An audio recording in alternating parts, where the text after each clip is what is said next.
She thought the ring meant forever. Instead, Ethan Cross held it up in the middle of Caldwell's main street, in front of the general store, the sheriff's office, the whole damn town, and dropped it into the dirt like it was garbage. "I can't marry something that looks like that," he said, and the people laughed.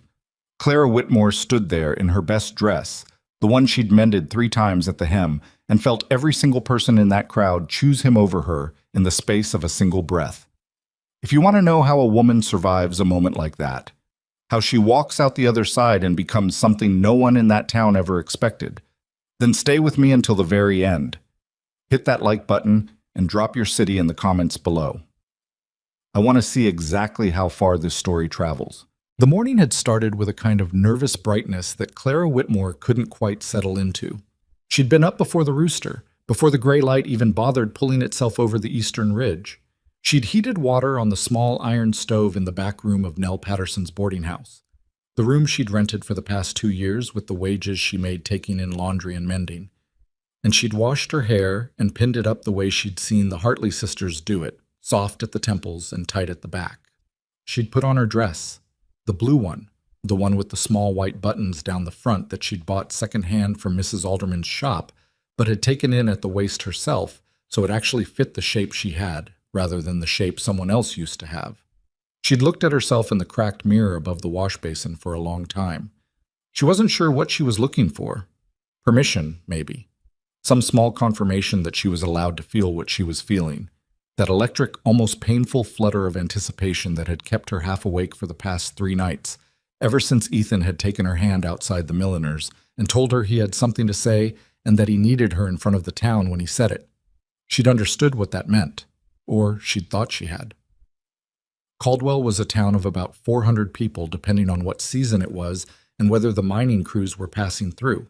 It sat in a shallow valley between 2 lines of hills, close enough to the river to make farming possible, and far enough from the railroad to make everything harder than it needed to be. The main street was wide and unpaved and turned to mud in spring and cracked adobe in summer, and on any given weekday morning there were enough people out moving between the general store and the feed mill and the land office and the barber shop that a public moment in Caldwell wasn't really public so much as it was permanent. People remembered what they saw in the middle of that street for years. Clara knew that. She'd lived in this town her whole life, and she knew better than most how long a public moment could last, how it could follow a person from one end of the year to the other like a stone tied around their neck. She'd had her share of those moments, the daughter of a dead farmer and a mother who'd lost her mind to fever when Clara was 11. She'd grown up on the unpretty edge of everyone else's lives, wearing clothes that were always slightly wrong, always a season behind or a size off, always noticeably not quite right in a way that children noticed first and adults noticed quietly ever after. She'd grown up being the girl people felt sorry for, and then when she got older she became the woman people didn't quite know what to do with. Not ugly, exactly, but not the kind of pretty that Caldwell rewarded. She was too sharp in some places and too soft in others. Her nose had a bump in it from when she'd fallen from the fence post at age 9. Her hands were rough from work. She wasn't small and she wasn't delicate, and she didn't flutter or simper or laugh at the right moments. Ethan Cross had noticed her anyway. That was the miracle of it, or what she'd believed was the miracle. Ethan was 27 and he ran the livery his uncle had left him, and he was broad-shouldered and easy with his smile, and he had the kind of loose, comfortable confidence that came from having always been liked. He'd started paying attention to Clara about 8 months back, sitting near her at the Sunday socials, walking her home from the general store, bringing her a paper bag of lemon drops one afternoon like it was nothing, like he just happened to think of her. She hadn't trusted it at first. She wasn't built for trusting things that felt too good. But he'd kept coming back. He'd kept showing up. And gradually, the way water will eventually wear down even the most stubborn stone, she'd let herself believe that maybe this was what happened when you survived long enough. Maybe the town stopped seeing you as the tragedy you'd been born into and started seeing you as the person you'd made yourself into. Maybe Ethan Cross had seen that person all along. She'd let herself believe it. She was walking down the main street at 9:30, the sun already climbing and throwing long gold bars of light across the storefronts, when she saw that Ethan had gathered a crowd. That was the only way to put it. Gathered. like he'd gone around and collected people beforehand, arranged them. The Whitfield brothers were leaning against the post outside the barber shop. Margaret Holt and her sister Ruth were standing near the water trough with their heads together. Old Pete Dawes had come out of the general store and left the door swinging behind him. Sheriff Burrell was out on his porch with his coffee, and he hadn't gone back inside. Ethan was standing in the middle of the street. He saw her coming, and his face did something she couldn't read at that distance, something quick and complicated, and he held up one hand like he was flagging down a carriage. "Clara," he called, loud enough for everyone. She stopped walking about 15 feet from him. The dust was fine and dry under her boots, and the morning smelled like the river and manure, and the bread someone had started baking early at the hotel kitchen. "Ethan," she said. He was grinning, that easy grin. She'd loved that grin. She'd told herself she loved it. And standing there watching it now, she felt her stomach tighten with something that wasn't quite dread and wasn't quite joy and was uncomfortably close to both. He reached into his coat pocket. She saw the ring box. Her breath went somewhere she couldn't find it. He opened the box, and it was a ring, small, simple, a thin band with a chip of something pale at the center, not expensive, but real, genuinely real. And he held it up so the sun caught it and so everyone could see, and he said, "I've been thinking about what I want, Clara Whitmore. Spent a good while thinking about it." She was barely breathing. "I had myself convinced," he said. "I really did." He was still grinning. She watched the grin and she thought, something is wrong with the grin. There was something behind it she hadn't seen before or hadn't let herself see. Something that wasn't affection and wasn't nerves, but was instead a kind of performance, a kind of enjoyment that had nothing to do with her and everything to do with the crowd standing around them watching. "Convinced of what?" she managed. He tilted his head, looked at her the way someone looks at a thing they're deciding they don't want. "That I could marry something that looks like you," he said. The silence that followed lasted about 2 seconds. 2 seconds where Clara's brain refused to process the sentences real, where it presented her with the words and then immediately suggested they were in the wrong order, or she'd misheard, or the wind had garbled them somehow. Then the laughter started. Not everyone laughed. She knew that afterward when she was able to think about it with any clarity at all.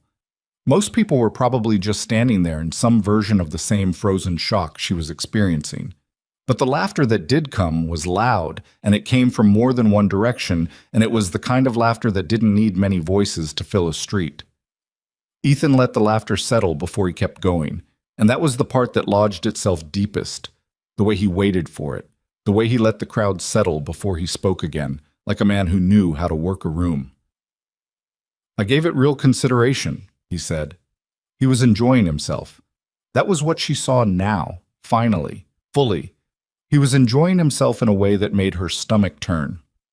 "I thought maybe a man could overlook certain things if the rest was agreeable, but I've thought it through and I've decided I'd rather not spend the next 40 years looking at that face across the breakfast table." He reached out and held the ring over the dirt. He dropped it.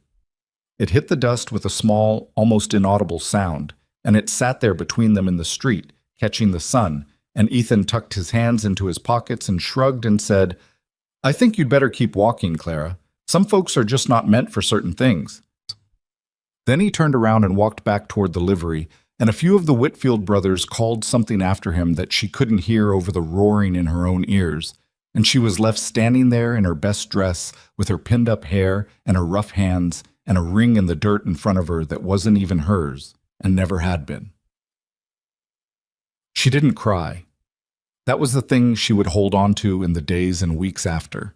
She didn't cry in the street. She didn't pick up the ring. She didn't run. She didn't say a word. She stood there in the quiet that settled over the crowd after the laughter dropped away. And she felt the eyes on her, Margaret Holt's careful pity, and old Pete Dawes's uncomfortable fascination, and Sheriff Burrell watching from his porch like he was sorry he hadn't gone back inside after all, and she breathed through it. She looked at the ring in the dirt for a long moment. Then she turned around and walked back to the boarding house, her shoulders straight, her jaw set, her hands folded in front of her like she had somewhere specific to be. She made it up the stairs and through the door of her room, and she sat down on the edge of the bed, and that was when her hands started shaking. She had $23.14. She had the blue dress and two other dresses, one brown and one gray, both practical, nothing else. She had her mother's silver thimble in a small wooden box. She had her sewing kit and a knife and her father's old coat that was too big for her but warm. She had no family left, no cousins, no aunts, no one in Caldwell who would invite her to their table for any reason beyond obligation. And after this morning, she couldn't even be sure of the obligation. Nell Patterson came up around noon and stood in the doorway with the expression of a woman who'd already heard and was doing her best. "You don't have to decide anything today," Nell said. "I need to decide today," Clara said. "Clara, I can't stay here." She said it plainly, not dramatically, just the fact of it. "Every single day I stay in this town, I'm going to be the woman from this morning. That's what they'll see when they look at me. That's the only thing I'll be to them, for as long as I'm here." Nell was quiet for a moment. She was a practical woman, Nell, and she didn't argue with practical truths. "I've got a little saved," Nell offered. "If you need—" "I don't need money." Clara picked up her mother's thimble box and turned it over in her hands. "I need work. Real work. Somewhere that isn't here." She went to the general store that afternoon because she had to. She needed salt pork and flour if she was going to travel, and she didn't have the particular luxury of avoiding necessity even on the worst days of her life. She kept her eyes forward, and she kept moving, and she had almost made it to the counter when she heard Ethan's voice behind her. She hadn't seen him come in, talking to someone near the seed bins in a voice pitched exactly loud enough for the whole store to hear. "Man does himself no favors settling for what's available," he was saying. "I almost made a serious mistake." The woman he was talking to made a sympathetic sound. Clara set her things on the counter. She paid for them. Tom Ellison behind the register had the grace not to look at her directly, which she appreciated more than she would have thought possible. She was walking back toward the door when someone stepped into her path. She looked up, expecting Ethan, and found instead a man she didn't recognize. He was big, not in the way that was meant to be noticed, but in the way of someone who'd done hard physical work for a long time and had simply ended up that way. He was somewhere in his mid-30s, with a weathered face and dark eyes under the brim of a plain hat, and clothes that were clean but worn in a way that said he worked in them. There were calluses on his hands that made hers look soft by comparison. He wasn't looking at Ethan. He was looking at her. "Heard you might be looking for work," he said. Clara blinked. "I haven't told anyone that." "No," he said. "You haven't. I worked it out on my own." He paused. "My cook quit 2 weeks ago. I've got 12 men and no one who can do better than beans and hardtack, and I'm losing patience with it. The work's hard, the hours are early, and the pay is fair, which is more than most places out this way will tell you up front." He said all of this in a voice that was low and even, with no particular sales pitch in it, like he was reading from a list. "I'm not looking for someone delicate, and I'm not looking for someone impressive. I'm looking for someone willing to work." Clara was quiet for a moment. "Who are you?" she asked. "Silas Granger," he said. "I run a cattle ranch about 12 miles north of here, Granger Ridge." She'd heard the name. She thought most people in Caldwell had heard the name. Granger Ridge was one of the bigger outfits in the territory.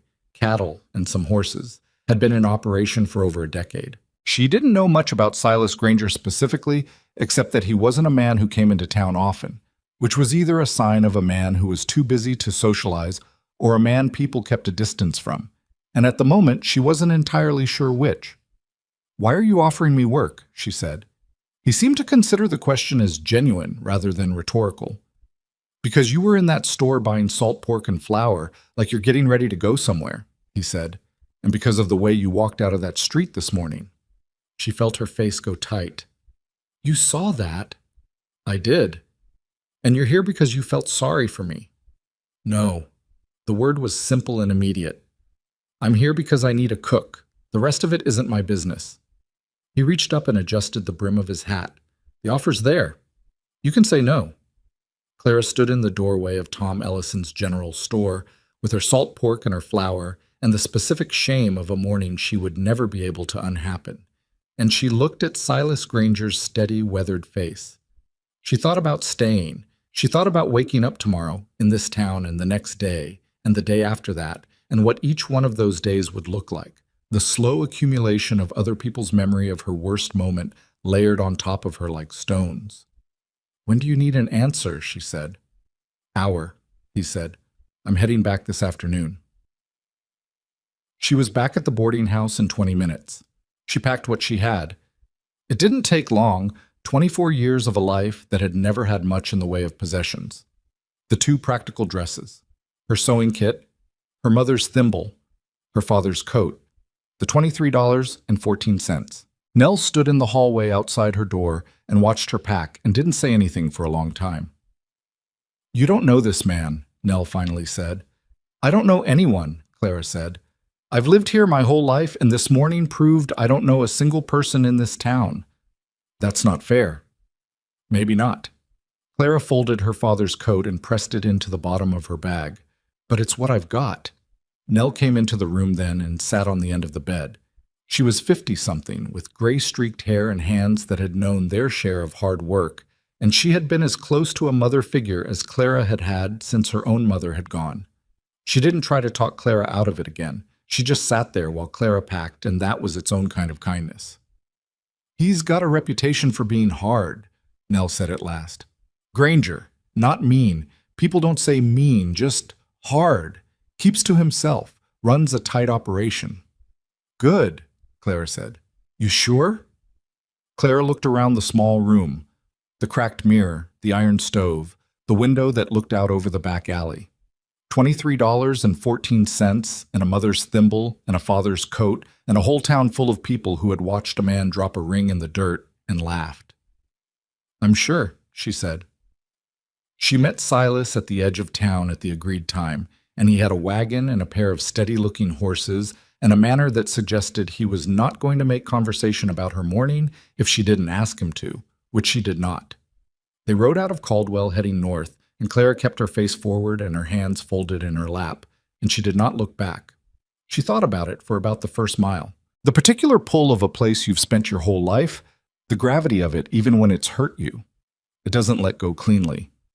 She felt it like a hook somewhere behind her ribs, the town pulling at her even as the wheels turned and the distance widened. She didn't look back. After a few miles, Silas spoke. "You ever cook for more than a household?" he asked. "I cooked for Nell Patterson's boarding house for 2 years," Clara said. "Mornings and evenings. Never less than 8 people, sometimes close to 20 during the mining season."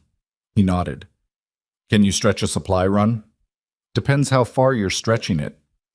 2 weeks between resupply if the trail's bad. Then I need to know your stores before I can answer that." He nodded again, like this was exactly the right answer, and said nothing else for a while. Clara watched the landscape change around them. The town falling away, the valley broadening out, the hills rising on either side and casting long afternoon shadows across the road. The air smelled different out here. Drier, more open. She breathed it in. "You'll have your own quarters," Silas said after a while. "Small, behind the main kitchen. It's private." "That's fine." "The men know to keep their distance from the cook's space. Anyone who doesn't will hear from me." She glanced at him. He was watching the road, his hands easy on the reins. "You lay out the rules before problems happen," she said. "I try to," he said. "Saves time." She looked back at the road ahead. "What happened to the last cook?" she asked. "His mother got sick. He went back east." "And before him?" Pause. Couldn't handle the isolation. Clara considered this. How isolated are we talking? 12 miles from town is 12 miles. In bad weather, it's more. He kept his eyes on the road. There's no Sunday social, no gossip, no one showing up to see what you're about. You work, you eat, you sleep. That's what it is.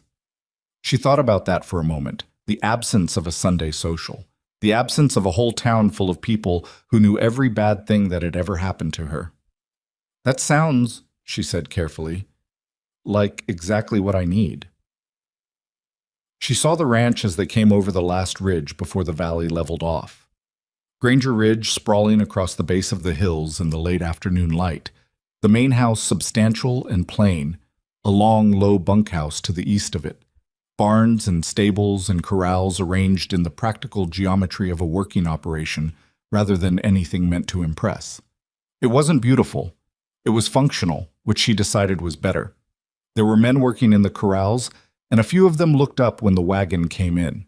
She felt their eyes on her the way she'd felt eyes her whole life, and she didn't flinch from it. Silas pulled the wagon up in front of the main house and climbed down and came around to take her bag, which she handed over without argument. "Kitchen's through there," he said, nodding toward a side door. "I'll show you the stores and the layout. You can figure out supper." "Tonight?" 12 men ate beans and dried beef for the last 3 days, he said. "They'd appreciate a change." Clara looked at the side door. She looked at the corrals where the men had gone back to their work, mostly with one or two still watching from a distance. "What do you have?" she said. "Come see." The kitchen was bigger than she'd expected. A long room with 2 iron stoves, a heavy work table down the center, shelves along the east wall stocked with the dry goods of a working ranch, a cold room off the back where salted meat hung and root vegetables had been stored in crates. It wasn't organized. The last cook had either been careless or had organized in some system that made sense only to himself, and the result was a jumble that would need addressing before she could work in it properly. But the equipment was solid. The stoves were good. The knives were decent. Clara put her bag in the corner and walked the room with her hands behind her back. "Flour, cornmeal, dried beans," she said, reading the shelves. "You've got lard, you've got salt pork, you've got—" She pulled a crate from the back corner. "Dried apples. Good." She looked around. "I can do a proper supper tonight. Tomorrow I'll need to know what you want as a standing weekly menu and what your budget allows." "The budget's reasonable," Silas said. "I'll need more than reasonable as a number." He told her the number. She filed it away. "All right," she said. She pulled her hair back, found an apron on a hook by the cold room, and got to work. She made biscuits and salt pork gravy and a pot of beans cooked properly with what flavoring she could find, and fried apples on the side because she'd found enough dried ones and enough sugar to make them work. It wasn't extraordinary. It was honest food, made well, with attention given to it. She rang the supper bell at 6. The men came in and sat at the long table in the dining room adjacent to the kitchen, and she watched them from the doorway as they filled their plates, and she saw the moment the food registered on their faces. The slight pause, the second helping reached for sooner than expected, the specific quiet that comes over a group of hungry men who are suddenly eating something that tastes like it was made by a person rather than assembled out of obligation. Nobody said anything to her directly. A few of them nodded when they brought their plates back to the window. One man, young, with a gap between his front teeth and a cheerful face, said, "Ma'am," and seemed to mean it as genuine respect rather than irony. Silas ate at the end of the table and didn't say anything either, but when she was cleaning up after supper, she heard him tell someone in the hallway that supper had been decent. Decent. She held on to that word while she washed the pots. It was a small word. It was the most ordinary word. But standing in the kitchen of a ranch 12 miles from the town where a man had dropped a ring in the dirt for sport, scrubbing a pot that needed scrubbing, with a job that was hers because she'd earned it in the past 3 hours. Decent felt like the beginning of something. She wasn't sure what. She didn't need to know yet. She hung the pot back on its hook. She wiped down the work table. She banked the fire in the stove. She went to her quarters, small, private, behind the kitchen, exactly what he'd promised, and she sat on the edge of the narrow bed and looked at her hands. They were still shaking, slightly, not from fear this time. She pressed her palms flat against her knees and breathed. She was 12 miles from Caldwell. She had her mother's thimble and her father's coat and $23.14. She had a kitchen that was hers to run, and 12 men who had eaten well tonight for the first time in 3 days, and a rancher with calloused hands and a plain manner who had offered her honest work without asking for anything she wasn't willing to give. She wasn't sure what came next, but for the first time in a very long time, the not knowing felt like space rather than falling. She lay down on the narrow bed. She didn't cry. She slept. She was up at 4:30 the next morning, not because anyone told her to be, not because Silas had given her a schedule or laid out expectations beyond what supper had already established. She was up because 4:30 was when the work started if you wanted to have breakfast ready before men who'd been outside since first light came in, hungry and short on patience. And Clara had learned that lesson in Nell Patterson's boarding house before she'd learned much else. The kitchen was cold and dark when she came in from her quarters. and she got the stove going before she did anything else, crouching in front of it with the small kindling she'd stacked the night before, coaxing the flame up until it caught properly. Then she put water on for coffee and stood at the work table in the half-dark while the kitchen slowly warmed around her, making a list in her head of what the morning needed. She'd thought about the kitchen organization the night before while she was trying to sleep. The previous cook system, if it could be called that, had things stored by size rather than function, which meant you were crossing the room 3 times for every dish you tried to make. She started moving things before the coffee was even done, shifting the dry goods to cluster near the work table where she'd actually use them, clearing the shelf by the cold room for daily use items, hanging the most reached-for tools within arm's reach of the main stove. It took about 40 minutes. When she was done, it was still dark outside, but the kitchen made sense now, and that was the kind of order that would pay back the time spent on it every single day. She was pulling biscuits from the oven when she heard boots on the floorboards outside. The door opened and a man came in. Not Silas, but one of the ranch hands, the one she'd clocked the night before as the most likely to test something. He was thick through the chest, maybe 40, with a beard that needed attention and eyes that were measuring her in a way that had nothing to do with the food. "Thought they'd sent us a washerwoman?" he said, leaning in the doorway. Clara kept her hands on the biscuit pan. "I need this doorway clear in about 2 minutes," she said. "I've got a pot to move." He didn't move. "Where's your sense of humor?" "I left it in my other apron." She set the pan on the work table and looked at him directly. "I'm not going to have this conversation while I've got breakfast to finish. If you've got a problem with me being here, take it somewhere I'm not." He stared at her for a moment. There was a beat where it could have gone either way. Then Silas appeared behind him in the doorway. She hadn't heard him coming, but there he was, still pulling on his coat, and he looked at the scene with a single steady glance that took in the ranch hand in the doorway and Clara at the work table and the specific quality of the silence between them. "Decker," he said. "Morning, boss." "Breakfast ready in 2 minutes," Clara said. "You want to be at the table, or you want to keep standing in the kitchen door?" Decker moved. Silas looked at Clara once, briefly, with an expression she couldn't entirely read. Not quite apologetic, not quite reassuring, something more practical than either. And then he followed Decker out. She turned back to the stove. Her hands were steady. The first week was its own kind of education. She learned the rhythms of the ranch the way you learn a new language. By immersion, by necessity, by making enough small mistakes that the shape of the right way gradually becomes visible. She learned that the crew ate in 2 shifts during branding season, when half the men were out before first light and the other half came in at staggered hours. She learned that a man named Walt had a stomach that couldn't handle too much salt pork and that he'd never tell her himself, but his face would tell her for him. She learned that the young one with the gap teeth was named Jesse and that he'd been with the ranch since he was 16 and treated the place with a particular loyalty that expressed itself as genuine helpfulness rather than the performative kind. Jesse was the one who started helping her carry supply crates from the wagon on resupply days without being asked. Jesse was the one who told her, quietly, one afternoon near the end of the first week, that the men thought the food was the best they'd had since a cook named Hector left 3 years ago. "That's high praise, apparently," Jesse said. "Hector set a good bar?" "Hector could do things with a dried bean you wouldn't believe." Clara smiled. It was the first time she'd smiled in about 10 days, and it surprised her a little. The ease of it, the way it came without effort. "I'll take it," she said. Decker didn't come back to the kitchen doorway after that first morning, but he found other ways to make his position known. Comments at the table delivered just loud enough, a certain emphasis on the cook when he referred to her that made it sound like a category rather than a person. She heard him once telling someone near the stable that Silas had gone soft, hiring on charity cases. She kept her mouth shut and her food good. It was Silas who handled Decker in the end, and not in any dramatic way.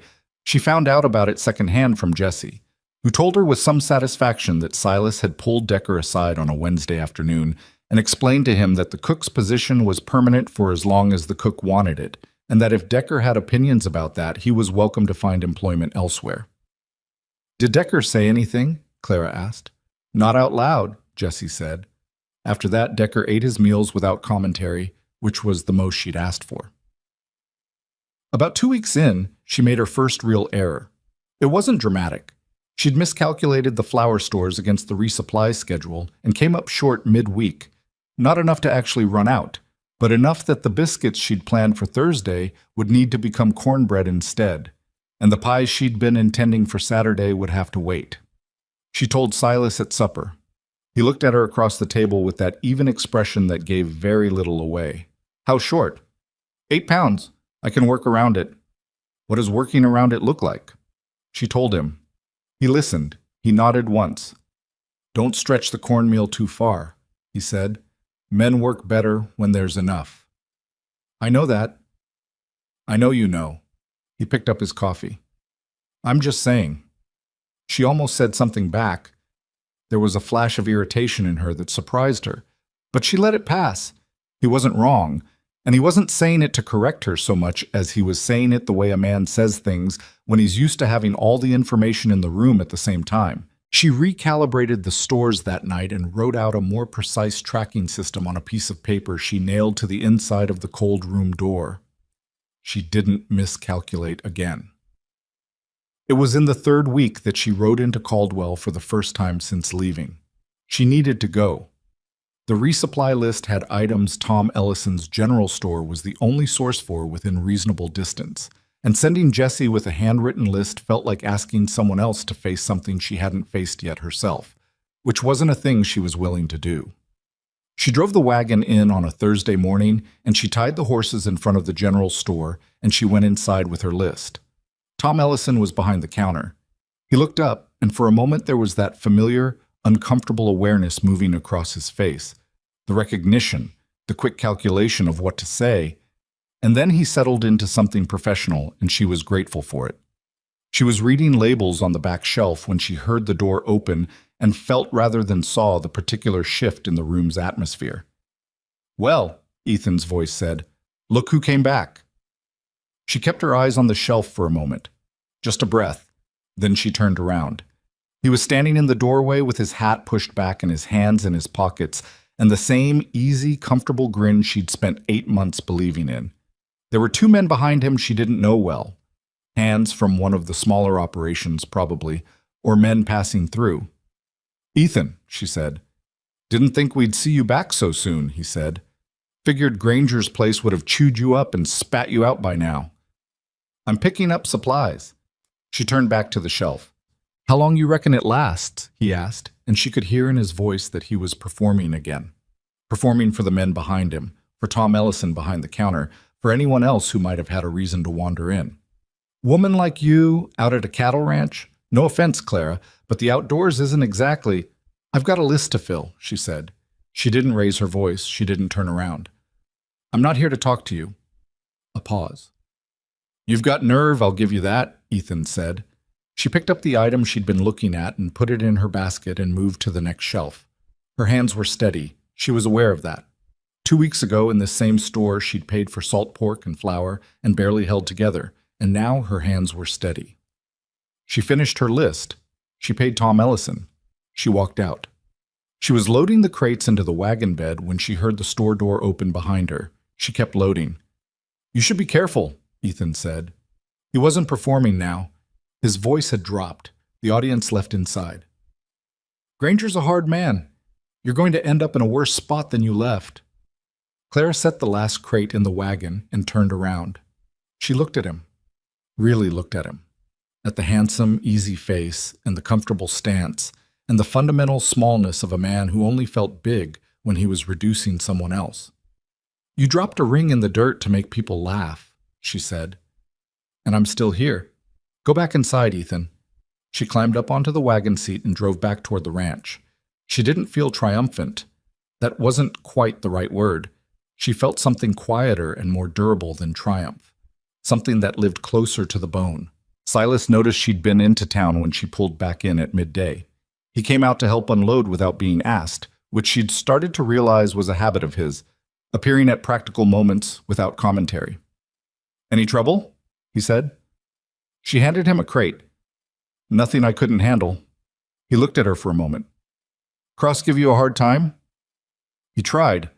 Silas took the crate and was quiet for a beat. He's going to keep at it, he said. He's the kind of man who doesn't like being answered back to. I know what kind of man he is. I know you do. He took the next crate. I'm just saying, don't go into town alone if you can help it. Not because you can't handle yourself. Because two is harder to mess with than one. She handed him the next crate. She thought about arguing the point. She thought about the fact that she'd managed alone her whole life and didn't need an escort. But then she thought about what he was actually saying underneath the words, which wasn't you can't handle it, but something closer to you don't have to handle it by yourself anymore.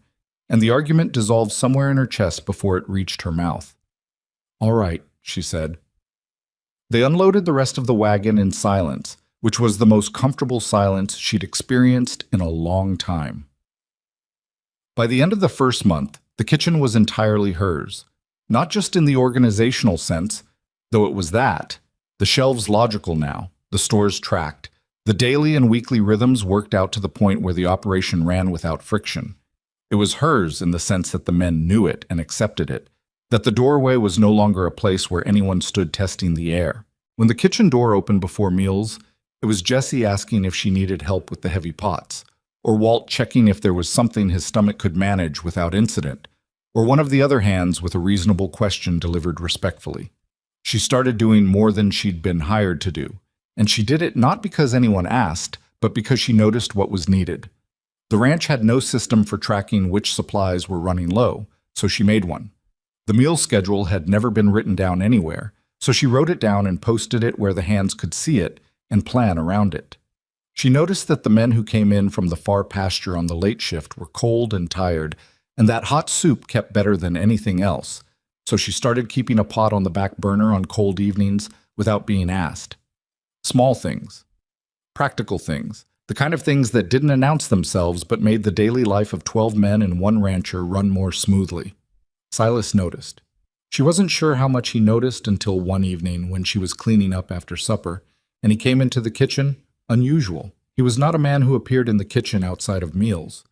And he stood at the work table and looked at her tracking system on the cold room door. You did this? He said. It was needed. He was quiet for a moment, reading through it. You could charge extra for something like this. She hadn't thought about that. I didn't do it for that. I know. He looked at her. I'm going to pay you more anyway. You don't have to. I know I don't. He went back to studying the chart. You're doing work beyond the scope. It gets compensated. He said it in the same plain, no-argument tone he used for most things, and she'd learned by now that arguing against that tone was an exercise in diminishing returns. She turned back to the stove. There was something specific about being seen without asking for it, about doing work because it needed doing and having someone notice without having to be told. She'd spent so much of her life working for recognition that never came, that this felt almost disorienting in its simplicity. She didn't say thank you. It didn't seem like the right word for what had happened. Good night, she said instead. Night, said Silas, and went back to the main house. She saw Ethan once more that month on a second supply run she'd made with Jesse. He was across the street outside the barber shop, and when he saw her, he said something to the man beside him, and they both laughed, and she felt the familiar cold pull of it in her stomach, the conditioned response of a lifetime of being laughed at in this town. But then Jesse, walking beside her, said without looking up from the supply list, Ignore him. He's been making a fool of himself all over town since you left. People are starting to notice. She looked at Jesse. What do you mean? I mean he goes around talking about you like you're some cautionary tale and people are getting tired of it. Jesse folded the list and put it in his pocket. A man who has to keep telling the same story about someone usually means the story isn't going the way he wanted. She looked back across the street at Ethan. He'd already looked away. Moving down the street, the laughter already done. She kept walking. The cold thing in her stomach didn't disappear entirely. She didn't expect it to. You didn't undo a lifetime in a month, but it was smaller than it had been. And the thing sitting alongside it now, the thing that had grown in the kitchen of Granger Ridge Ranch in the space of 30 days of hard, honest, necessary work, that thing was bigger. She was still figuring out what to call it. For now, she picked up the first item on the supply list and carried it to the wagon, and Jesse walked beside her, and the afternoon light came across the valley the way it did out here, wide and clean and indifferent to all the small human dramas playing out beneath it. And she breathed it in. She was still here. That was enough, for now.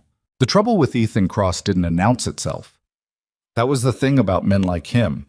They didn't come at you straight on, because coming straight on required a kind of courage they'd never actually developed underneath all that easy confidence. They came sideways. They worked through other people, through paperwork and whisper campaigns, and the particular leverage that came from knowing how a small town's machinery operated and which gears to press. Clara had been at Granger Ridge for 6 weeks when she first heard Silas use the word easement in a tone that meant something had gone wrong. She heard it through the wall of the main house. She hadn't been eavesdropping. She'd been returning a pot she'd borrowed from the house kitchen, and she'd stopped at the sound of Silas's voice going tight in a way she hadn't heard before. He was talking to a man named Roy Callum, who handled the legal and land paperwork for the ranch, and the conversation she caught the end of was enough to understand the shape of the problem even without all the details. Someone had filed a challenge on the eastern grazing easement. The land wasn't in dispute exactly. Granger Ridge had used it for over a decade, but the legal documentation was old and incomplete in the way that frontier paperwork often was. And if the challenge held up, the ranch would lose access to the best seasonal pasture on the eastern ridge, which would cut the viable herd size by a third. She set the pot down inside the door and left without interrupting. That evening, she asked Jesse quietly whether he knew anything about it. Jesse's face did something complicated. "People are saying Cross has been talking to a lawyer out of Harlan County," he said, "someone who specializes in old land claims." Clara was quiet for a moment. "Ethan doesn't own land anywhere near that easement." "Doesn't have to." Jesse picked at a loose thread on his sleeve. "He just has to create enough of a legal mess that it costs Silas time and money and grazing season to sort it out." She thought about that, about the specific mechanics of it, the way a man could do real damage without ever getting his hands dirty or his name attached to anything obviously wrong. It was almost elegant in its smallness, which was fitting because that was what Ethan Cross was underneath the easy grin and the comfortable confidence. He was small. He'd always been small. He just needed other people to be smaller to feel it. She didn't say anything to Silas about what she'd heard. It wasn't her place, and he wasn't the kind of man who wanted his problems witnessed unless he'd chosen to share them. But she watched him more carefully after that. Whatever legal pressure Ethan was applying, Silas absorbed it without letting it change the rhythm of the ranch. He was away for 2 days in the middle of that week, rode into Caldwell to meet with Roy Callum and whoever else needed meeting with, and came back with dust on his coat and an expression that had been pressed flat in the way of a man who'd dealt with something unpleasant and filed it away. He ate supper quietly. The men knew not to push. Clara refilled his coffee without being asked and didn't say anything, and he looked up at her briefly and gave a short nod that wasn't quite gratitude, but was something in that direction. She went back to the kitchen. 2 days later, Decker, who she'd thought was done with his complications, came in at breakfast and said, loud enough for the table, that he'd heard in town that Granger Ridge might be in legal trouble with the land office, and that a man should think about his situation if the outfit he worked for was on shaky ground. The table went quiet. Clara was at the stove. She kept her eyes on what she was doing. Silas's voice came from the far end of the table, measured and even. "Anyone who's worried about the situation is free to draw their wages and go. I'm not holding anyone here." A pause. "I didn't say I was going," Decker said. "Then eat your breakfast," Silas said. Nobody else said anything. Jesse caught Clara's eye across the room and gave a small shrug that meant this is how it goes sometimes. And she turned back to the stove. The fire started on a Thursday night, 3 weeks after she'd heard that first conversation through the wall. Clara had been in her quarters for about an hour. It was past 9. The kitchen cleaned and closed. The ranch settled into the particular nighttime quiet of a working cattle operation where men were up before dawn. She'd been reading, or trying to read, the same page of the same book for 20 minutes while her mind ran circles she couldn't stop when she smelled it. Smoke.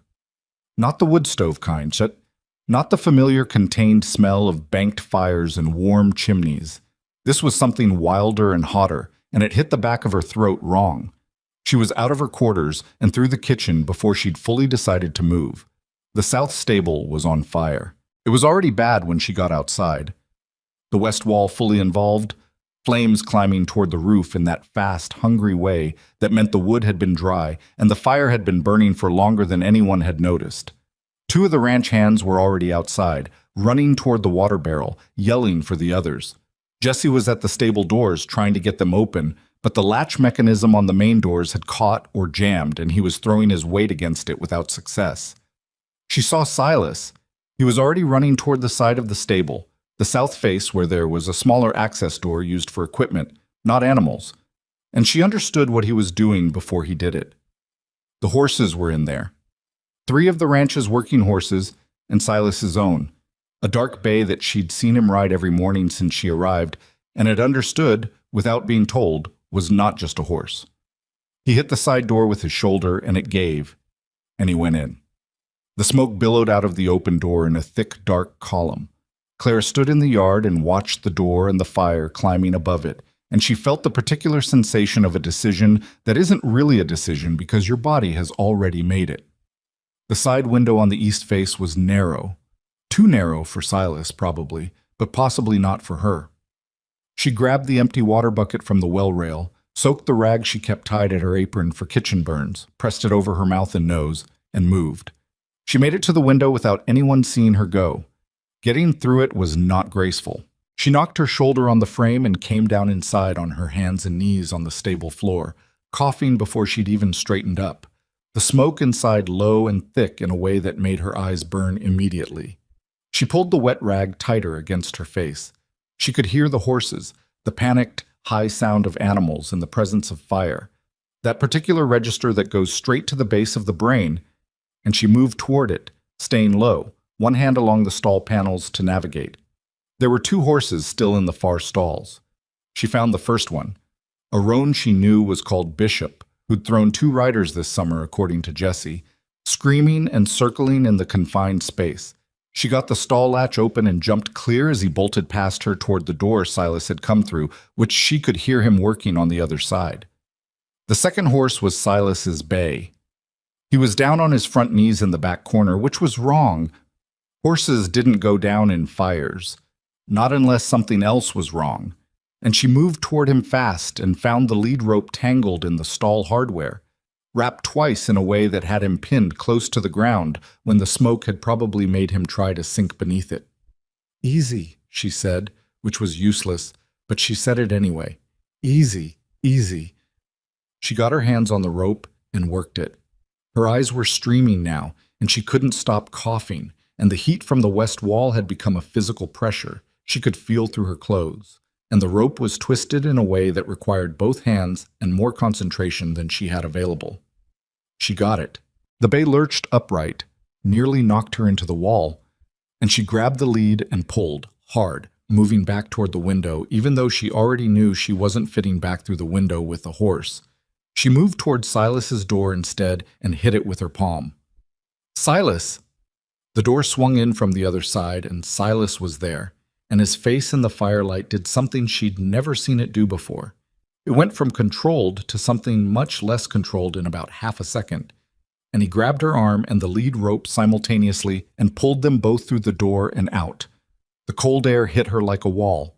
She went down to her knees in the yard and coughed until she thought she might turn inside out.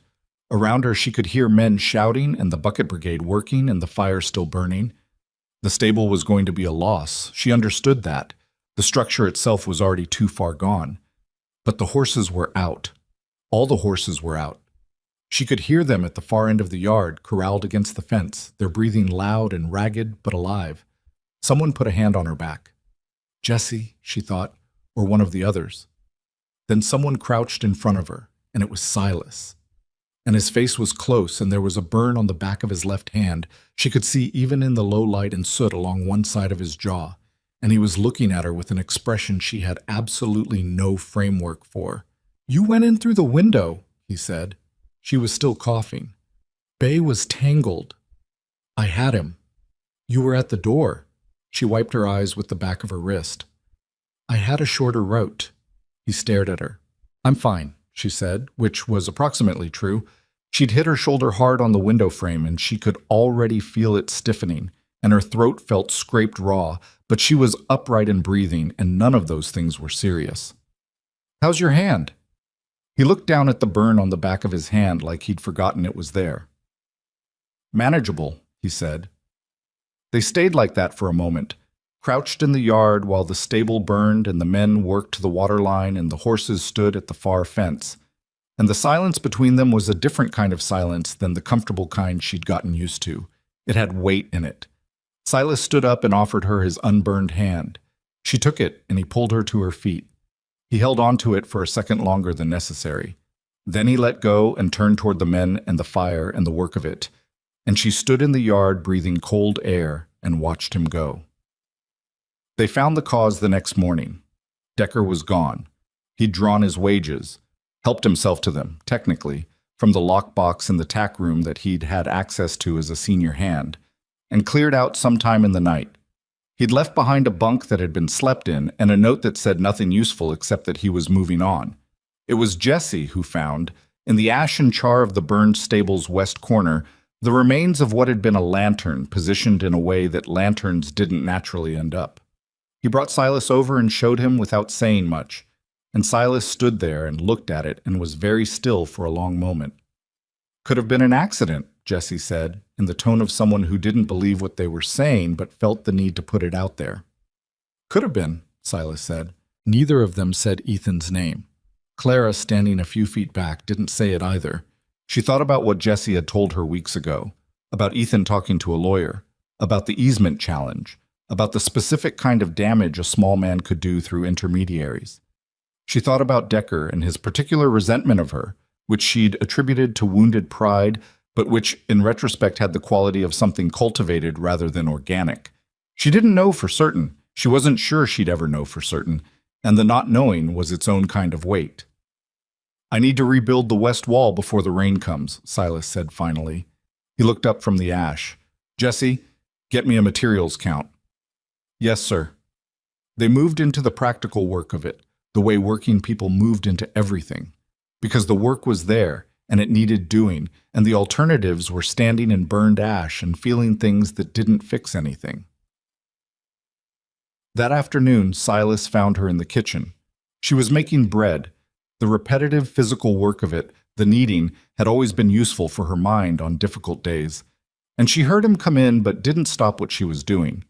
He pulled out the chair at the end of the work table and sat down, which he'd never done before, and watched her work for a moment. "How's the shoulder?" he said. She'd forgotten she'd mentioned it, or maybe she hadn't mentioned it, and he'd noticed how she'd been carrying her left arm. She wasn't sure. "Stiff," she said. "It's fine." He nodded. He had a cup of coffee he'd brought from the main house, and he turned it in his hands. "You didn't have to go in there," he said. Clara kept kneading. "We've had this conversation." "I know." He was quiet for a moment. He stopped, set the coffee cup down. "I looked up and you were gone, and then I saw the window, and I couldn't—" He stopped again. She looked at him. She'd heard him trail off before. He wasn't a man who talked around things, so when he did it meant he was in territory he wasn't comfortable in, words he hadn't pre-cleared for himself. He was looking at the table. "There are people," he said, slowly, like he was working something out while he said it, "that you can't afford to lose, and you don't always know that about a person until something happens that makes it real." He picked up the coffee cup. "I didn't know it until I saw the window." The kitchen was quiet except for the sound of her hands on the bread dough. Clara had spent 6 weeks learning this man in the way you learned a person through proximity and work, and the accumulated small evidence of who they were, the way he spoke to his men, the way he managed the ranch, the way he'd appeared in the general store on the worst morning of her life, and offered her honest work with no strings on it. She'd built an understanding of him that was made of practical pieces, useful and reliable, and she'd been careful not to build anything else on top of it because she'd learned expensive lessons about building on ground that looked solid.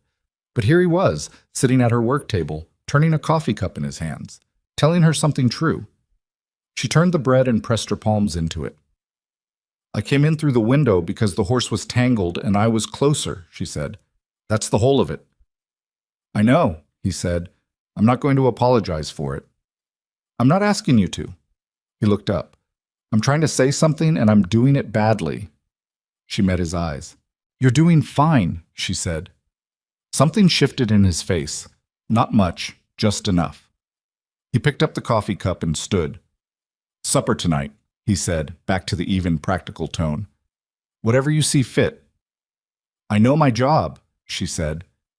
The corner of his mouth moved. He went back to the main house. Clara pressed her hands into the bread and felt the heat of the kitchen around her and thought about what he'd said, and about the stable burning and the rope tangled and the cold air after, and his hand in hers for that extra second before he'd let go.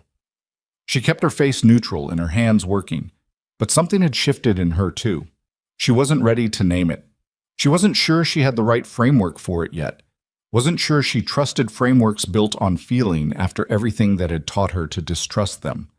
But it was there, quiet and real, sitting alongside everything else she'd built in 6 weeks at this ranch. She shaped the bread and set it to rise and turned back to the stove. Outside, she could hear the men working on the burned stable, the sound of lumber being sorted, Jesse calling measurements, the ordinary noise of a ranch absorbing a hard thing and moving through it. She put a pot of water on. There was supper to make. The rebuilt stable wall went up in 5 days. It wasn't pretty. The new lumber didn't match the old in color or in weathering, and the west face had a patched, uneven look that would take years to blend in. But it was solid, and solid was what mattered. Silas ran his hand along the frame on the morning they finished it, checking joints the way a man checks something he's going to trust his livelihood to, and gave a short nod that meant it would do. Clara watched from the kitchen doorway with a cup of coffee going cold in her hand. Something had changed in the weeks since the fire. Not dramatically, not in any way she could point to and name cleanly, but in the small, persistent ways that actual change usually happened. Silas came into the kitchen more often, not intrusively, never in a way that disrupted her work or presumed on her space, but with a regularity that hadn't been there before. He'd sit at the end of the work table with his coffee in the morning sometimes, before the crew was up, and they'd talk about the ranch or the weather or the supply situation, or they wouldn't talk at all, just occupy the same warm room while the dark outside went gray and then gold. She'd stopped bracing for those moments to mean something they didn't. She'd started letting herself believe they meant what they seemed to mean, which was its own kind of courage for a woman who'd built most of her adult defenses around not believing things that felt too good. The easement challenge was still unresolved. Roy Callum had been back twice, and Silas had ridden into Caldwell 3 more times for meetings she wasn't privy to, and the outcome was still uncertain in a way that put a low-grade tension through the whole ranch operation.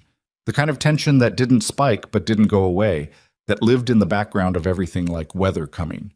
She was thinking about that tension, about the eastern pasture and the paperwork and the shape of what Ethan was doing. When Jesse came into the kitchen on a Thursday morning, looking like he had something to say, and wasn't sure he should say it, she'd gotten good at reading Jesse. "What?" she said.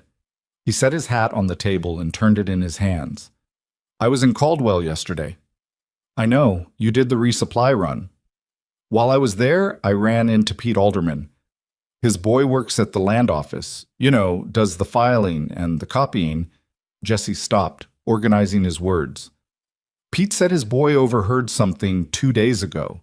A man from Harlan County came in with a lawyer and they filed something with the county recorder. Something about the eastern grazing boundary. Pete's boy didn't get the details, but he said it looked like a formal claim, not just a challenge." Clara put down what she was doing.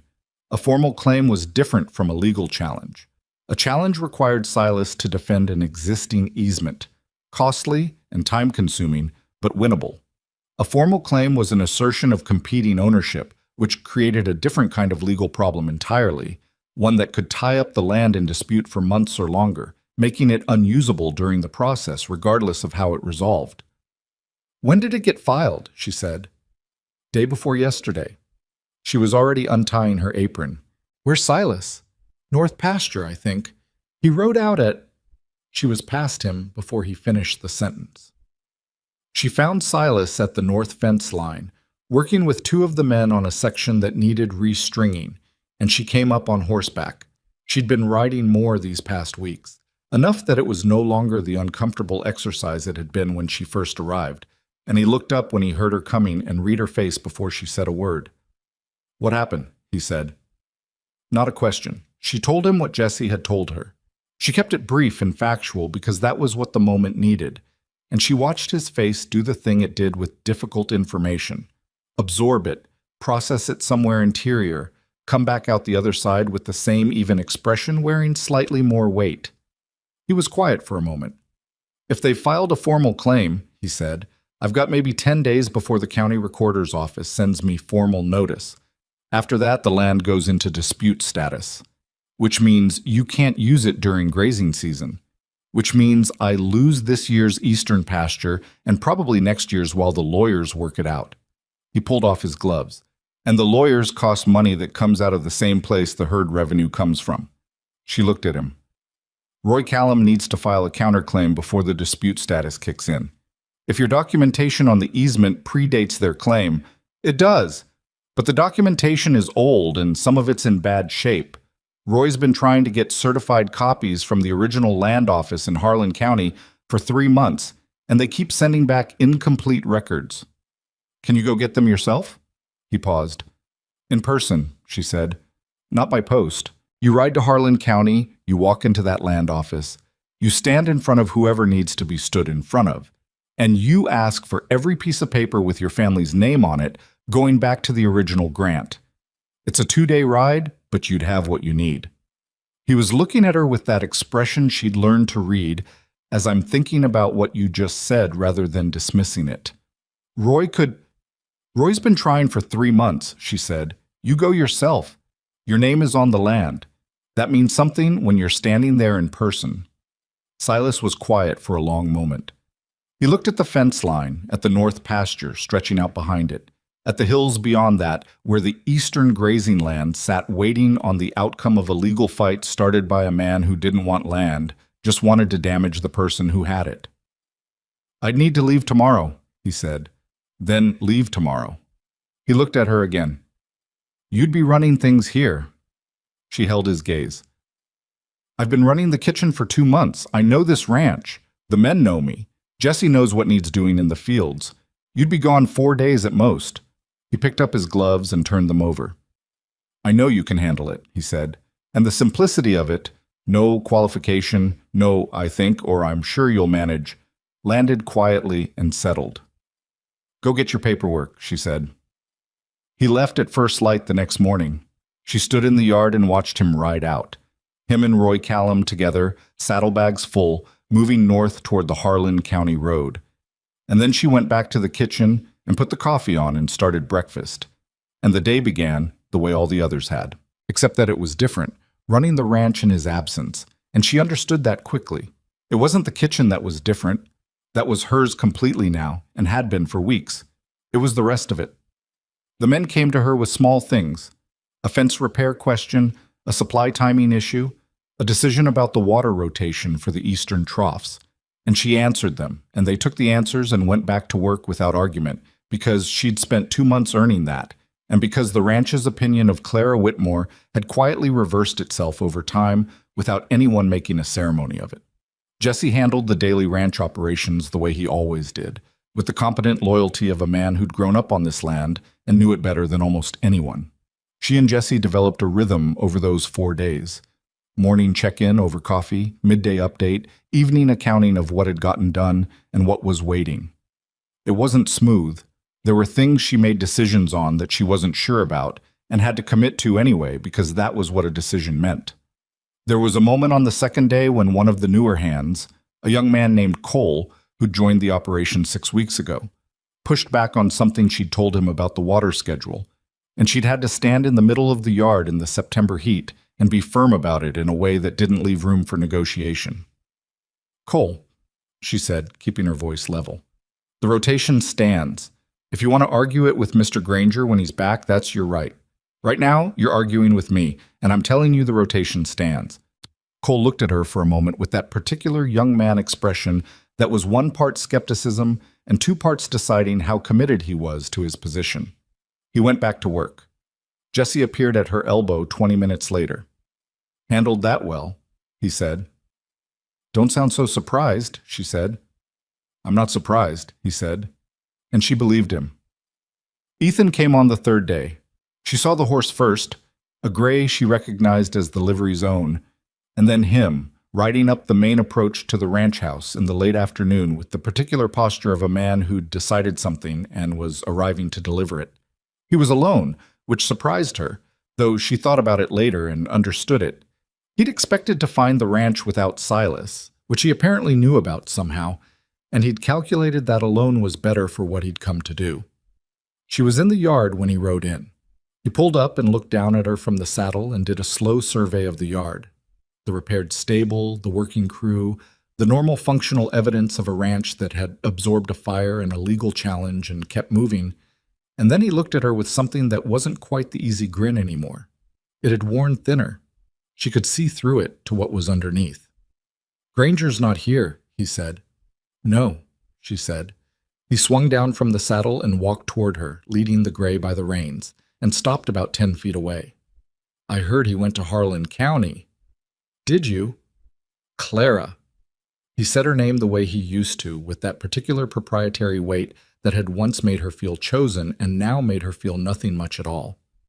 "You know this doesn't have to be ugly. The land claim. It's a legal matter. It's nothing personal against you. It's against the ranch," she said, "which is personal against the people who live and work on it." He looked at her steadily. "You don't belong here. You know that. You're a boarding house cook and you got lucky landing in a warm kitchen, but this," he gestured at the ranch around them, "this isn't yours." "I didn't say it was mine." "Then why are you standing in the yard like you own the place?" She looked at him. The afternoon light was going orange across the hills and the air smelled like September grass and the burned wood smell that still lingered faintly from the stable, and she felt very clear. "Because someone needs to stand in this yard," she said, "and right now that's me." His jaw tightened. Granger's not going to find what he's looking for in Harlan County. That land claim is solid. Then it'll hold up in front of the county recorder when he files his counterclaim. She kept her voice even. "And if it doesn't hold up, that'll be for the law to sort out. Either way, Ethan, you've burned a stable and paid a man to do it, and the only thing it changed is which walls those horses sleep behind." His face went still. She held his look. "You don't know what you're talking about," he said. "I know exactly what I'm talking about." She took a step toward him, not threatening, just closing the distance so there was nothing comfortable about the conversation. "Decker's gone. You know where Decker went because you paid him to go. And when the county recorder looks at the filing dates and the documentation that Silas is going to come back with from Harlan County, there's going to be a clear picture of what you've been doing and why." A long silence. "You should leave," she said. He didn't move for a moment. There was something happening behind his eyes. She could see it, the calculation shifting, the easy performance he'd always run on finally hitting something it couldn't work around. Then Jesse appeared in the stable doorway, just appeared, quietly, and stood there with his arms folded. And one of the other hands came around the corner of the bunkhouse and stopped, and the yard had 3 people in it besides Ethan and the gray horse, and the arithmetic of the situation changed visibly on his face. He put his boot in the stirrup and swung back up. "You're going to regret making an enemy of me," he said. "Ethan," she looked up at him. "I was your enemy from the morning you dropped that ring. I just didn't know it yet. You did." He turned the gray around and rode out. She watched until the horse and rider crested the approach and dropped out of sight. Jesse came to stand beside her. "You all right?" "Yes," she said. "You sure?" She thought about it honestly. Her heart was going faster than normal. That was the adrenaline, and she didn't pretend otherwise. And her hands had that tight, ready feeling that came after confrontation. But underneath it, she was clear. The same clear she'd been standing in the yard watching him ride in. "I'm sure," she said. Silas came back on the 4th evening with a saddlebag full of certified copies and an expression that had lost some of the weight it had been carrying. Roy Callum rode in beside him looking tired but satisfied in the manner of a man who'd gotten what he went for, and they sat at the kitchen table while Clara put supper on, because it was supper time and the men were hungry, regardless of what else had happened. And Silas spread the papers across the end of the table and walked her through them while she moved between the stove and the work table. The original land grant predated the claim by 11 years. The easement documentation was intact and certified and clear. Roy believed the counterclaim would resolve in Granger Ridge's favor within 60 days. Good, Claire said, without turning from the stove. Silas was quiet for a moment. Then, Jesse told me about Cross coming here. He left without trouble. Jesse said you handled it. She turned around. He was looking at her across the kitchen with that expression she now had a full catalog for, the one that was too careful to be called open, but was as close to open as he got. He wanted me to feel like I didn't belong here, she said. He's been wanting that since before he dropped that ring. Does it work? Silas asked. She thought about the yard in the afternoon light, and Jesse appearing in the stable doorway, and the clear feeling she'd stood in while Ethan tried to take something from her that was no longer available to be taken. Not anymore, she said. She turned back to the stove. Behind her, she heard him gather up the papers and fold them carefully, and then she heard him say, quietly, to no one in particular, or possibly to her. She wasn't entirely sure. Good. The kitchen was warm and smelled like supper, and the work of it moved through her hands with the ease of 2 months of practice. And outside the window, the last of the day's light was going down behind the hills, and Granger Ridge was still standing, and so was she. The county recorder's decision came 43 days after Silas filed the counterclaim. Roy Callum rode out from Caldwell with the paperwork on a Tuesday morning, and Claire was in the kitchen when she heard the horse come in and heard Jesse whoop from somewhere near the stable. A short, sharp sound of relief rather than celebration, because that was how working people received good news, quickly and without ceremony, because there was still work to do. She wiped her hands on her apron and went to the doorway. Silas was standing in the yard reading the document Roy had handed him, and she watched him read it the way she'd watched him absorb most important things, quietly, with the particular stillness of a man who'd learned not to let his face get ahead of his certainty. Then he looked up and his eyes found hers across the yard, and he gave one short nod. The eastern grazing land was Granger Ridge's, had always been. The claim filed from Harlan County had been rejected on the basis of prior documentation. 11 years of prior documentation, certified and clear, that predated anything Ethan's lawyer had tried to construct. It was over. Claire went back inside and finished what she'd been making. She thought about that, about how the ending of something you'd been braced against for months didn't arrive with any particular fanfare. No thunder, no sense of the earth shifting under your feet. Just Roy Callum on horseback and a piece of paper, and Jesse making one surprised, relieved sound in the yard, and then everyone going back to what they'd been doing because the ranch needed it. She'd been expecting to feel more. Relief, maybe, or satisfaction, or some clean sense of conclusion. Instead, she felt something quieter and more complicated. The way you feel when a thing that's been pressing on you for a long time is finally lifted, and the absence of the pressure is what you notice most. She put a pot on. There was still supper to make. 2 weeks after the ruling, on a Saturday evening when the work week had closed down and the crew was in the bunkhouse with their cards and their low conversation, Silas came to the kitchen. Not for coffee. Not with a practical question. He came in and stood at the work table and didn't say anything immediately, which was unusual enough that she stopped what she was doing and waited. He was wearing the cleaner of his 2 everyday shirts, which she'd also noticed. "I've been trying to figure out how to say something for a while," he said. "All right," she said. He looked at the table. I don't do this well, saying things." He looked up. "You know that. I know that. So I'm going to say it plainly, because that's the only way I know how." She waited. "I want you to stay," he said. "Not as the cook. I mean, the work is yours for as long as you want it. That's not changing, but I mean..." He stopped, tried again. "I'd like you to stay as more than the cook. I'd like you to stay as my wife, if that's something you'd consider." The kitchen was very quiet. She looked at him, at the weathered, honest face and the careful eyes and the burn scar on the back of his left hand that was still pink at the edges. And she thought about the morning in Tom Ellison's general store when he'd stepped into her path and offered her work with no strings on it. She thought about the kitchen doorway and the fire and the yard in the afternoon light and the work table in the mornings, and the particular quality of a silence she'd had to learn to trust before she could rest in it. She thought about the woman who'd stood in the middle of Caldwell's main street in her best dress and watched a ring drop in the dirt, and she thought about how that woman and this one were the same person, technically, but how much had been rebuilt in the 8 months between those two moments. "You're not doing it badly," she said. "What?" "Saying it. You're not doing it badly." He watched her. "Yes," she said. "I'll consider it. I've been considering it for a while, if I'm being honest." Something moved across his face. Not quite surprise, but something adjacent to relief, like a man setting down a weight he'd been carrying longer than he'd admitted to himself. "That's—" He stopped. "Good," he said. "That's all you've got?" she said. "I told you I don't do this well." "You did tell me that." She turned back to the stove. "Ask me again tomorrow when you've thought about what to say next." "Clara, I'm not going anywhere, Silas." She said it with her back to him, even, clear, the plainest truth she had. "Ask me properly tomorrow." He was quiet for a moment.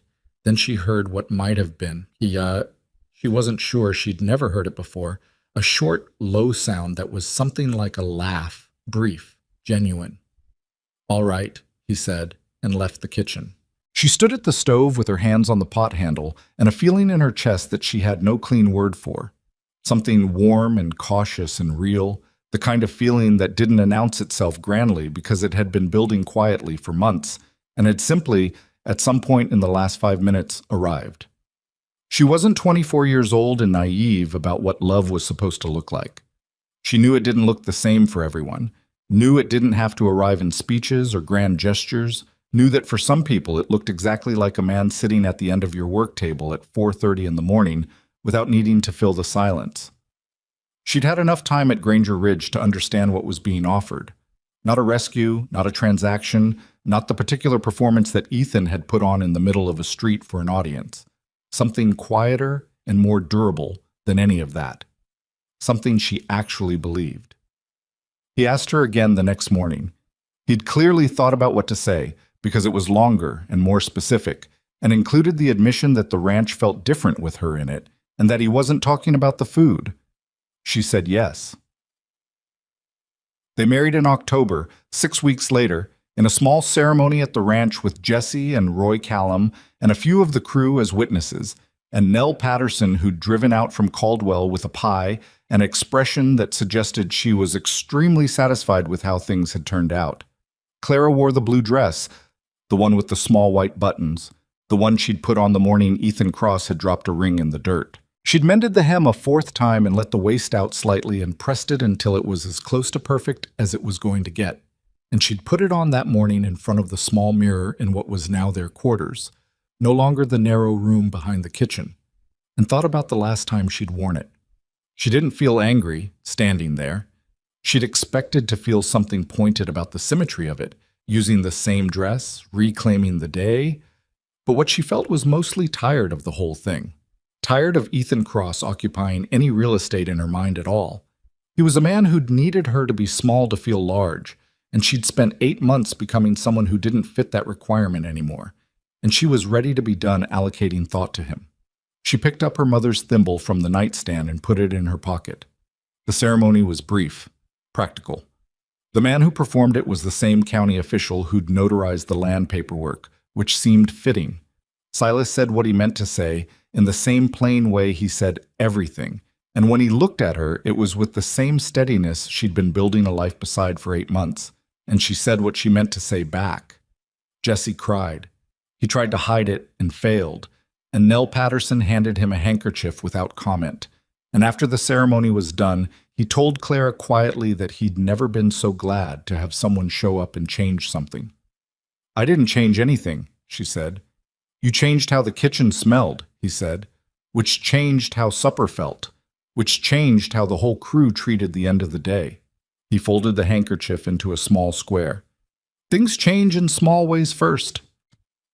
She thought about that for a long time afterward. The news about Ethan Cross came in November, through Tom Ellison, who told Jesse, who told Clara in the matter-of-fact way that Jesse delivered most information. Ethan had sold the livery. The story, as it filtered through Caldwell's channels, was that the lawyer from Harlan County had cost him more than he'd planned for, and the business hadn't recovered from it. He'd left town sometime in late October. No announcement, no ceremony, just the livery sign coming down one day and a stranger showing up the following week saying he'd bought the operation through a broker. Clara absorbed this information while she was sorting dry goods in the cold room. She didn't feel satisfied. She'd thought she might, had half expected the news to land with some sense of scales balancing, but what she felt instead was closer to nothing, the particular nothing of a thing that had stopped mattering. She finished sorting the dry goods. She went back to the kitchen and put the kettle on. The letter from the Caldwell Banking Company came in February, 7 months into their marriage, addressed to Clara Whitmore, her old name, which meant it had been in some file somewhere, waiting for her forwarding address to catch up to her. She opened it at the kitchen table on a Tuesday morning while Silas was outside and the crew was working and the ranch was in the comfortable rhythm of a winter day. She read it twice. Then she sat with it for a long moment. The letter was from the banking company's records department. A routine audit, they explained, had uncovered an administrative error made 12 years prior, a clerical misapplication of foreclosure proceedings against the Whitmore farm account. In plain terms, the bank had made a mistake. The property, which had been seized and resold when Clara was 12 years old, the property her father had worked, and her mother had planted a kitchen garden behind, and where Clara had learned to read sitting on the porch steps. That property had not been legally forfeitable under the terms of the original loan agreement. The bank was prepared to discuss remediation. She put the letter down. She looked at the kitchen wall. 12 years. She'd spent 12 years believing the farm was gone because her family had lost it, because poverty and bad luck had taken it the way poverty and bad luck took things from people who didn't have the means to fight back. She'd carried the weight of that as something that simply was. One of the foundational facts of her life, like the bump on her nose and her mother's fever and the particular shape of being the girl nobody expected much from. And it had been a mistake, a clerical error, a number in the wrong column. She sat in the kitchen for a long time. When Silas came in for his mid-morning coffee, she was still sitting there, and he looked at her face and sat down across the table without asking, and she handed him the letter and waited while he read it. He read it once, then read it again. He set it down. "What do you want to do?" he said. She looked at the letter on the table. "I've been thinking about that." "And?" She was quiet for another moment. Outside, the winter light was thin and clean across the valley, and she could see the hills from the kitchen window, the eastern ridge that was theirs now, the pasture that had nearly been taken, the landscape she'd spent 8 months learning to read the way she'd learned to read a person. "There are children in this town," she said slowly, "who are growing up the way I grew up. No school worth the name within reasonable distance, no teacher who's going to stay longer than a season. And the building they use now is the back room of the feed mill, which is not—" She stopped. "It's not right. It's not enough." Silas was watching her. "The farm property is about 4 acres, she said. "The house is probably past saving, but the land is flat and the well is still good, I'd imagine. It's close enough to town that families could get there without a full day's travel." She picked up the letter. "I want to sign it over, to the county or to a school board if one can be organized. I want it to be a school." He was quiet for a long moment. "That's a significant thing," he said. "Not a challenge, just acknowledgement. I know." "It was your parents' land." "It was." She folded the letter carefully. "And the best thing I can do with it is make sure it stands for something they'd have recognized. My father believed that if a person could read and reason, they could manage almost anything. My mother—" She stopped, the way she always stopped when her mother came up, the grief old and manageable but present. "My mother used to say that what you give away is the only thing you actually keep." Silas looked at her across the table. "All right," he said. "Just all right?" "It's the right thing to do," he said. "You know it is. You don't need me to tell you that." He picked up his coffee. "What you need is someone to ride into town with you when you go to talk to the banking company, and probably someone to help organize the county board, because Roy Callum knows everyone, and Roy owes me a favor." She looked at him. "2 is harder to mess with than 1, he said. She recognized her own words coming back at her and felt something shift in her face that was not quite a smile but was in the neighborhood. "I know Roy's wife makes terrible coffee," she said, "but I suppose we can endure it." The school took 18 months to build. It wasn't a straight line. Nothing real ever was. There were county board meetings that went badly and had to be redone. A contractor who took 2 months of advance payment and disappeared. A winter that delayed the foundation work. A disagreement about the curriculum that Clara had to navigate with a school board that had 3 different opinions about what children in a frontier town actually needed to learn. She navigated it the way she'd navigated everything else in the past 2 years. Through work, through stubbornness, through the willingness to sit in a room full of people who didn't necessarily take her seriously and make her case until the room changed its mind. Jesse helped. Nell Patterson helped. Roy Callum's connections helped. Silas showed up to every county board meeting without being asked and sat in the back and said nothing unless directly addressed, which turned out to be its own kind of presence, the kind that communicated, without words, that the Granger name was behind this and the Granger name carried weight in this county. Clara noticed this and felt something about it that she took a while to identify. Not discomfort exactly, more like a recalibration, learning what it meant to have someone stand behind you without standing in front of you. She'd spent so long operating entirely alone that the experience of support without interference was something she had to actively learn to receive. She was still learning it. The school opened in the spring of the second year, a proper building on the Whitmore land, 4 acres of flat, well-watered ground on the edge of Caldwell, with a real structure that had 4 windows and a wood stove and enough room for 30 children and a teacher who'd been recruited from back east by a letter Clara had written herself. There was a small ceremony. Clara stood at the back of it, which was where she preferred to stand, and watched the children file into the building in their various states of reluctance and curiosity. And she listened to the county commissioner say words about community investment and the future of the territory. And she thought about her father on the porch steps and her mother's kitchen garden and the 12 years she'd spent believing that what was taken couldn't be reclaimed. It could be reclaimed. Not always in the form you lost it, not always in the way you expected, but the substance of it, the thing underneath the thing, the values and the intention and the belief that work and fairness and decency were worth something, that could come back transformed into something bigger than what it had been. Silas found her at the back of the crowd and stood beside her without saying anything. After a moment, she put her hand in his. He laced his fingers through hers and they stood there while the commissioner finished his speech, and the children disappeared into the building and the crowd began to disperse, and the spring light came down warm and ordinary across the valley. Years later, not many years but enough, the school would be called the Whitmore School by everyone in Caldwell, even though no official name had ever been given to it. It just became what people called it, the way things become their names through use rather than declaration. Clara never quite got used to hearing it. Every time someone said it in her presence, she felt that same small jolt, a surprise that her name was attached to something that children walked into every morning.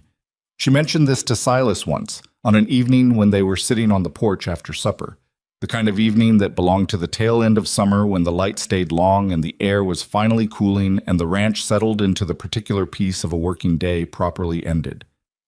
"Doesn't feel right," she said, "hearing my name on it." "Why not?"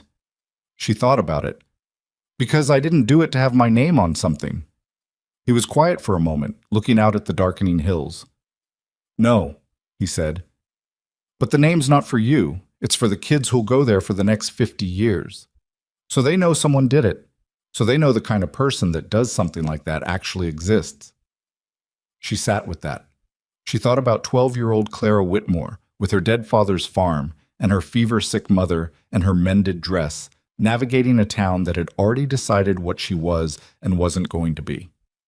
She thought about what it might have meant to that girl.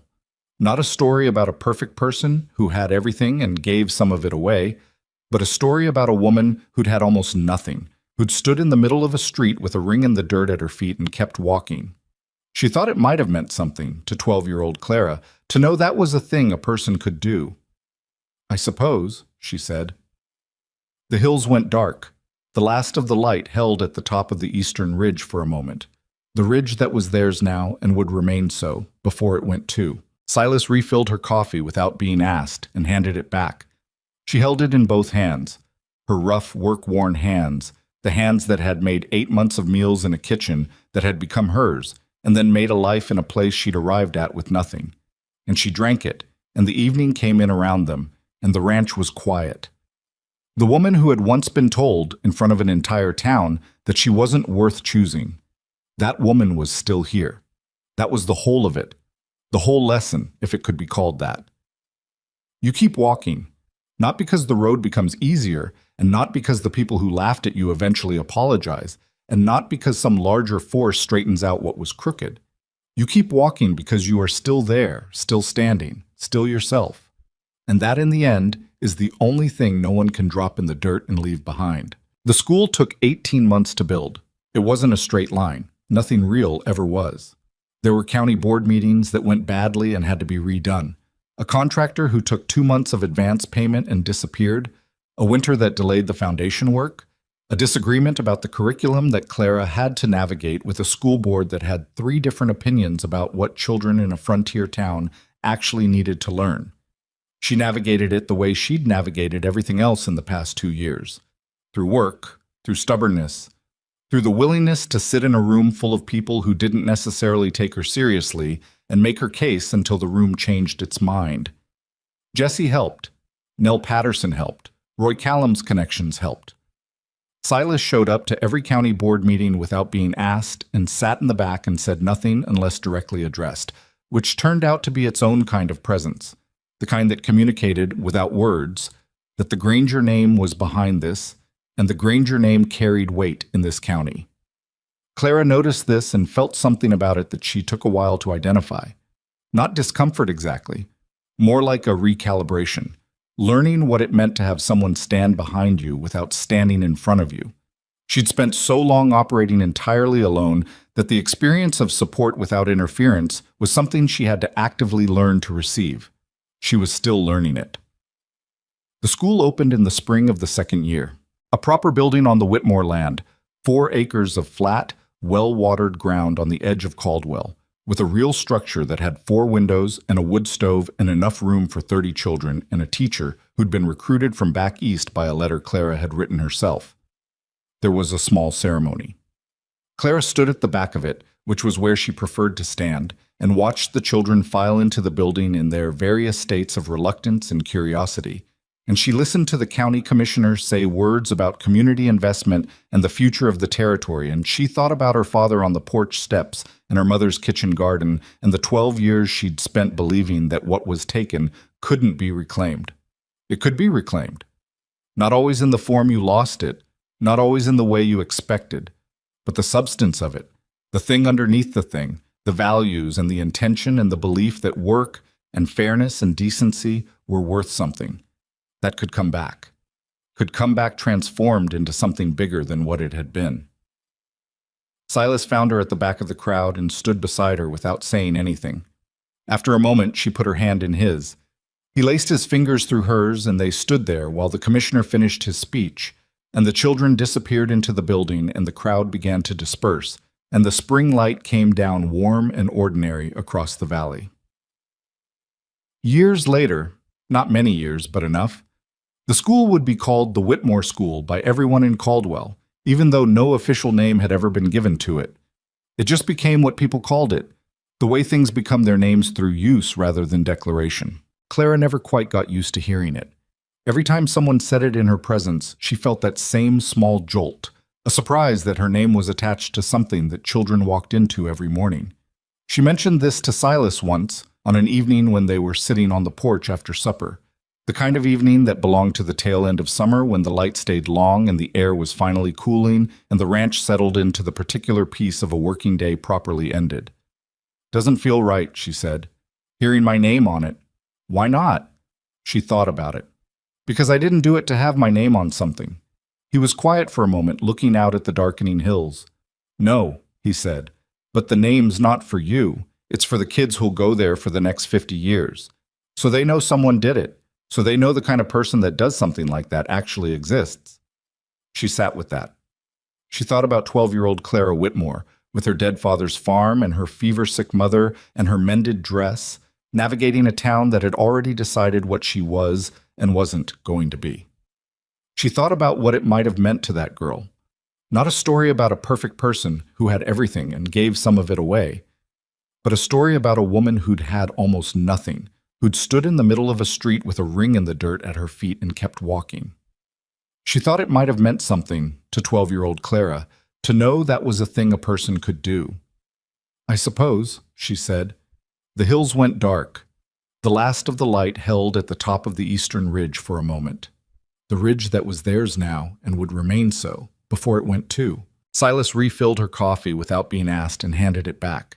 She held it in both hands, her rough, work-worn hands, the hands that had made 8 months of meals in a kitchen that had become hers and then made a life in a place she'd arrived at with nothing.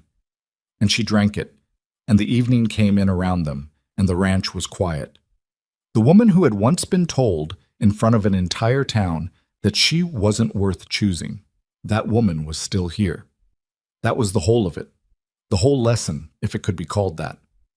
You keep walking, not because the road becomes easier, and not because the people who laughed at you eventually apologize, and not because some larger force straightens out what was crooked.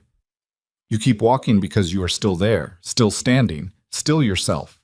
And that, in the end, is the only thing no one can drop in the dirt and leave behind.